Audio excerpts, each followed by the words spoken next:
morning, students. Children, we are going to do worksheet number 1 from theme 4 of your English workbook. Today we are going to do English workbook exercises and we are going to do theme 4 worksheet number 1. In worksheet number 1, theme 4, there is a poem given and the poem is, the title of the poem is The Months. And you have to read the poem and answer the questions given below.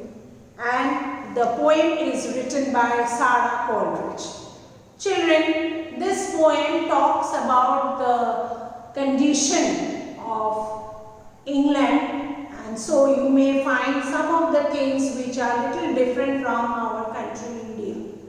The climatic condition and the flowers mentioned here is little different from our country India. It is the season and the months and the flowers that are found in England, and so you may find it a little different.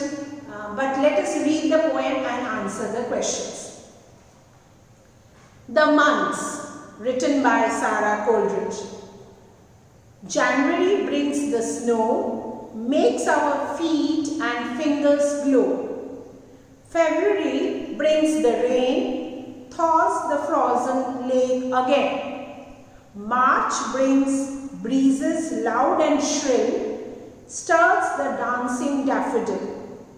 April brings the primrose sweet, scattered daisies at our feet.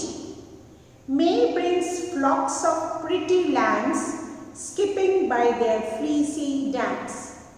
June brings tulips, lilies and roses, fills the children's hands with posies. Now as you can see, the flowers mentioned like daffodil you may not have seen in India. They are grown in England, and even talking about the snow and the lake has frozen and all that, we hardly find it in India.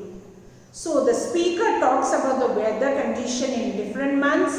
It snows in the beginning of the year. In January it brings the snow and makes our feet and finger glow, means it's frozen and it become reddish, okay, and as if it is glowing. February brings the rain and thaws the frozen, and in February they have the rain and it thaws means melt the frozen lake, which has even the lake water has become frozen and that starts melting. And March is a time of spring that brings nice loud breeze and shrill, and the daffodils are as if dancing in that in joy in that breeze. And in April they have those flowers called primrose and daisies. At our feet means the flowers have fallen on the ground, and it brings flocks of pretty lambs, the lambs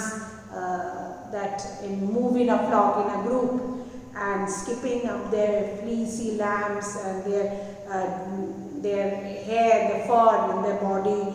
And in June they have the tulips, lilies, roses, and children's hands are filled with those flowers, and the lambs are seen in May and June. So in this way the poem talks about the climatic condition of this area of England or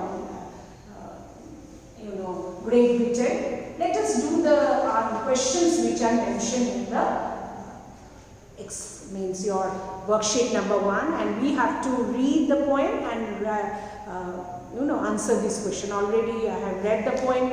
You read the poem at home 2-3 times, and I think you will be able to answer them. In which month does it snow? What kind of clothes do you think the speaker wears then? Now, in which month it snows? It snows in January. It is mentioned in the poem. It snows in January. And what type of clothes the speaker you think will be wearing, with gloves and socks in winters, because it is very cold, because their hands, and of course woolen clothes also. Okay. Now, next question: what happens in the month of February?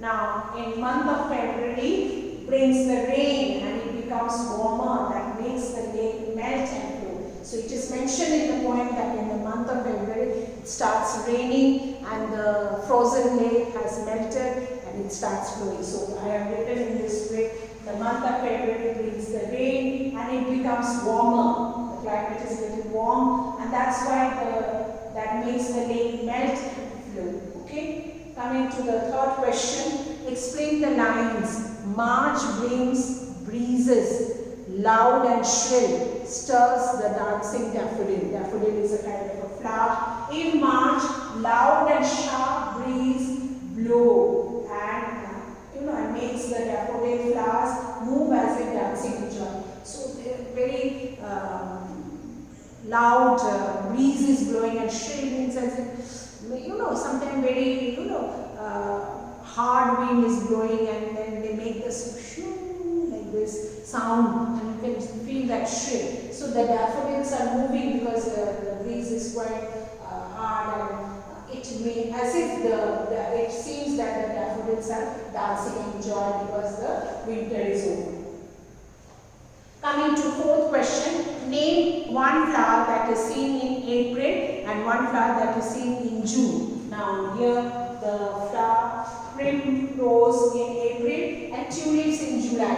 Actually in your book it is mentioned June, but doesn't matter. In the poem it is June and July you will find these tulips. Okay, so primrose are found in April and tulips in July.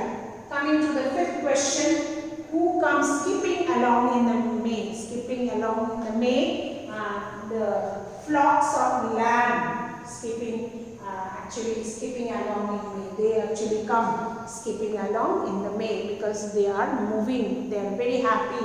They can come out and graze. Okay. And the last question, number 6, describe the weather in December. The December month turns cold and brings chilly nights. So the months again, it is in December. It is very cold and the nights are very cold and chilly winds go actually. So you have to write the December month turns cold and brings chilly nights. Okay. So in this way you write the answers in this worksheet number 1. I hope you will be able to write it. Just once more we will revise. It snows in January. The speaker wears gloves and socks in winters. Number 2, the month of February brings the rain and it becomes warmer. That makes the lake melt and flow. Number 3, in March, loud and sharp breezes blow. That makes the daffodil flowers move as if dancing in joy. Number 4, primrose in April and tulips in July. Number 5, the flocks of lamb skipping along in May. And the last one, the December month turns cold and brings chilly nights. Okay, so I hope you will write these answers properly and nicely. Thank you, children.